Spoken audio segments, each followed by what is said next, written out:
அந்த செய்தியில் இஸ்ரவேல் மக்கள் பஸ்கா அனுசரித்ததை நாம் பார்த்தோம். ஆட்டுக்குட்டியை அடித்து அதன் இரத்தத்தை தாங்கள் இருந்த வீட்டின் நிலைக்கால்களிலும் மேற்சட்டத்திலும் பூசினார்கள்.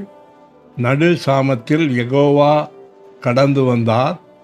அப்போது எந்தெந்த வீடுகளிலே இரத்தம் பூசப்பட்டிருந்ததோ அந்த வீடுகளை அவர் கடந்து சென்றார். இரத்தம் பூசப்படாத வீடுகளிலே சாவு விழுந்தது. முதல் ஆண் பிள்ளை கொலை செய்யப்பட்டார்.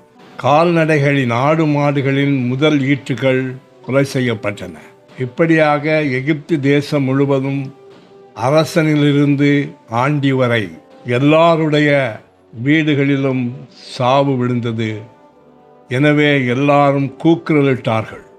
அதுவரைக்கும் காணாத அளவுக்கு எகிப்து தேசம் அழுகையினால் நிரம்பியிருந்தது. அப்பொழுது பார்வோன் மன்னன், எகிப்தின் அரசன் மோசேயை கூப்பிட்டு, நீயும் உன்னுடைய மக்களும் கடந்து இங்கிருந்து உடனடியாக கிளம்புங்கள் என்று சொன்னான். அதோடு கூட உங்கள் ஆடு மாடுகளையும் கூட்டிக் கொண்டு போங்கள் என்று சொன்னான். எகிப்தியர்கள் கூட எல்லாரும் அப்படியே சொன்னார்கள்.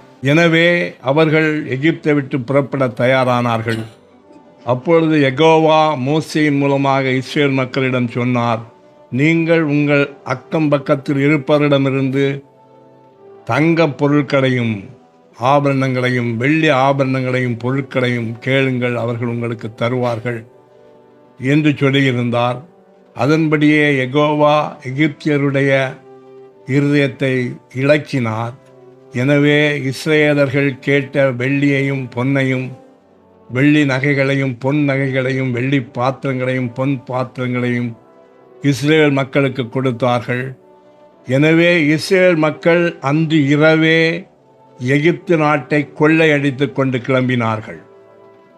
புறப்பட்டவர்களுடைய இலக்கம் ஆண்கள் மட்டும் 6 லட்சம் பேர், பெண்கள் பிள்ளைகள் தவிர 6 லட்சம் பேர், ஆடு மாடுகள் ஆல்சோ சேர்க்கப்படவில்லை. 6 லட்சம் ஆண்கள் எகிப்திலிருந்து புறப்பட்டார்கள். யெகோவாவின் படைகளாக அவர்கள் அணிவகுத்து சென்றார்கள். வீறு நடை போட்டு நடந்து போனார்கள். இரவோடு இரவாக எகிப்து தேசத்தை கொள்ளையடித்து கொண்டு போனார்கள். என்னே அற்புதம், என்னே ஆச்சரியம்! ஆண்டவர் இயேசு கிறிஸ்து தாமே நம்மை ஆசீர்வதிப்பாராக. ஆமென்.